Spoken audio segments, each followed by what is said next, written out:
ఇక రాష్ట్ర అప్పుల విషయంలోకి వస్తే మళ్ళీ అవే గోబెల్స్ ప్రచారాలు. చంద్రబాబు నాయుడు గారి నైజం నిజంగా కుక్కతోక వంకరే.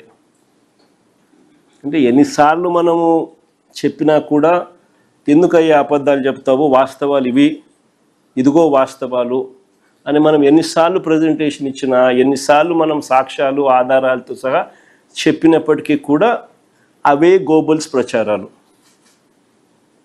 అవే అబద్ధాలు రిపీటెడ్గా.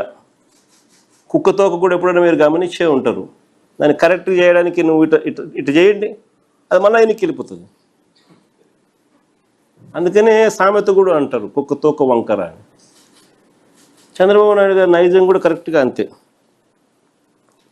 మొన్నటి బడ్జెట్ ప్రసంగంలో కూడా ఏకంగా 9.74 లక్షల కోట్లు అప్పులు మేము మిగిల్చామంటారు. బడ్జెట్ ప్రసంగంలో వీళ్ళన్న మాటలు అసలు నిజాలేంటో తెలుస్తాయని, రాష్ట్రానికి సంబంధించిన అప్పులు ఎంతుంటాయో రాష్ట్ర ప్రజలకు ఎక్కడ తెలిసిపోతుందేమోనని ఏకంగా బడ్జెట్ పేపర్స్లో అప్పులకు సంబంధించిన టేబుల్ వాల్యూమ్ నెంబర్ 6 ఈ బుక్లో ఉంటుంది. వాల్యూమ్ నెంబర్ 6 బుక్లో దీనికి సంబంధించిన టేబుల్ పూర్తిగా ఎత్తేసినారు, కనపడదు. ఇది ఎప్పుడు జరగదు మామూలుగా. నేను ఆశ్చర్యంగా చంద్రబాబు నాయుడు గారిని ఒకటే అడుగుతా, అయ్యా చంద్రబాబు నాయుడు గారు ఇక్కడ దాచిపెట్టవచ్చు, కానీ మీరు చంద్రబాబు నాయుడు గారు ప్రజెంట్ చేసిన మీరే మీ తొలి బడ్జెట్, అప్పటికింకా ఇంత తెలివితేటలు ముదర్రా.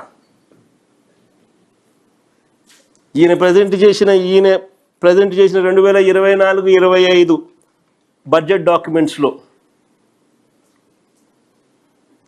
క్లియర్గా అప్పు ఎంత ఉంది అని, రాష్ట్రానికి సంబంధించిన అప్పులు ఎంత ఉన్నాయని చెప్పి రాసినాడు.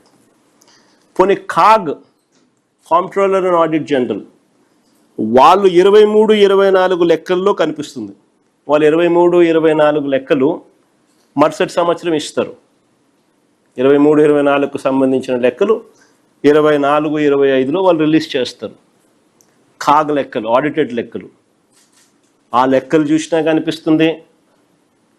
చంద్రబాబు నాయుడు గారు ప్రవేశపెట్టిన 24-25 మొట్టమొదటి సంవత్సరం ఆయన ప్రవేశపెట్టిన బడ్జెట్ చూసినా కనిపిస్తుంది.